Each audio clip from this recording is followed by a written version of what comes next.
আমি আমার খামারের খাসি, পাঠা এগুলোকে কি ধরনের খাবার দিই যার ফলে ছাগলগুলোর দ্রুত ওজন বৃদ্ধি পায়? এটাই জানতে চেয়েছিলেন একজন বন্ধু।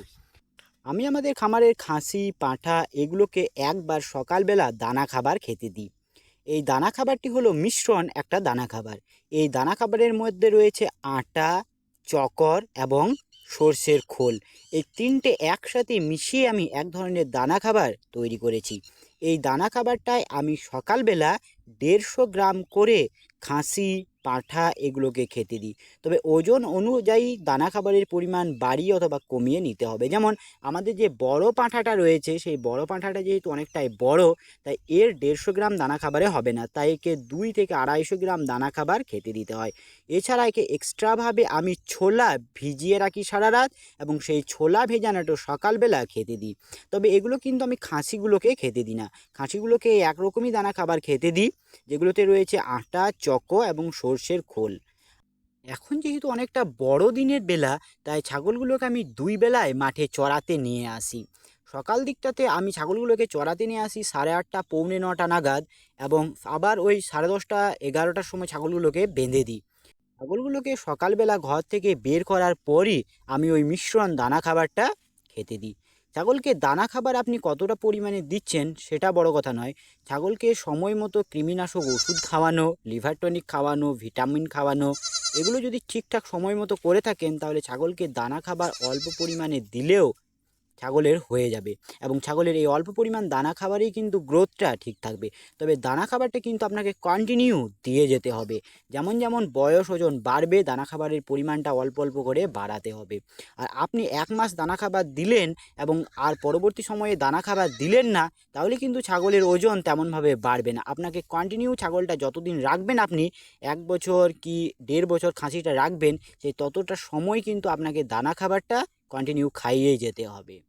ছাগলকে দানা খাবার ছাড়াও ছাগল কিন্তু পেট ভরে ঘাস খেতে দিতে হবে। এবং আমি যেহেতু মুক্তচারণ পদ্ধতিতে অর্থাৎ মাঠে চড়িয়ে ছাগল পালন করে থাকি, তাই ছাগলগুলো ইচ্ছে মতো ঘাস খেতে পায়।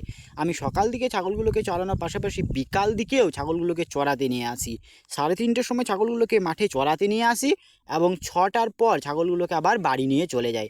আমাদের ছাগলগুলো পেট ভরে কিন্তু সময়টাতে ঘাস খেতে পায়। আর আমাদের এদিকে খোলা মাঠ প্রচুর পরিমাণে রয়েছে, তাই এখানে ঘাসের অভাব নেই, প্রচুর পরিমাণে ঘাস রয়েছে। তারা ইচ্ছে মতো যেটা পছন্দ সেই ধরনের ঘাসই তারা খেতে পায়।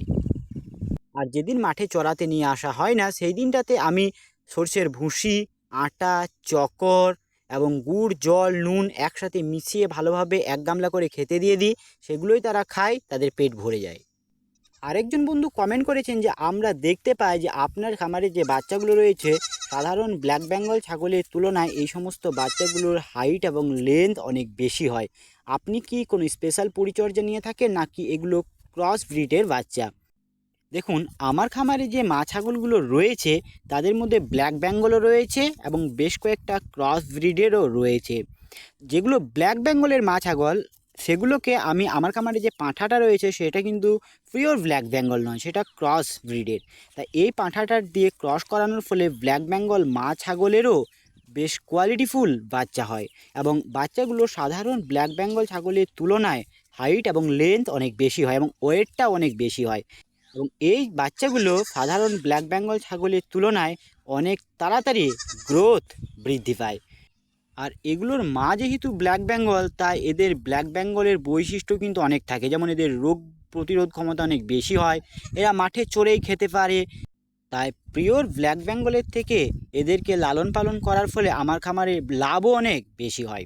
তাই আমি খামারি বন্ধুদের উপদেশ দেবো যে ব্ল্যাক বেঙ্গল মা ছাগলগুলো হোক, এবং যে পাঁঠাটা দিয়ে ক্রস করাবেন সেই পাঁঠাটা কিন্তু পিওর ব্ল্যাক বেঙ্গল না নিয়ে একটু উন্নত জাতি বা ক্রস ব্রিড নিন। তার ফলে বাচ্চাগুলো বেশ ভালো হবে, কোয়ালিটিফুল হবে, এবং বাচ্চাগুলোর গ্রোথও খুব তাড়াতাড়ি বৃদ্ধি পাবে, যার ফলে খামারি খুব অল্প সময়ের মধ্যেই লাভ করতে পারবে।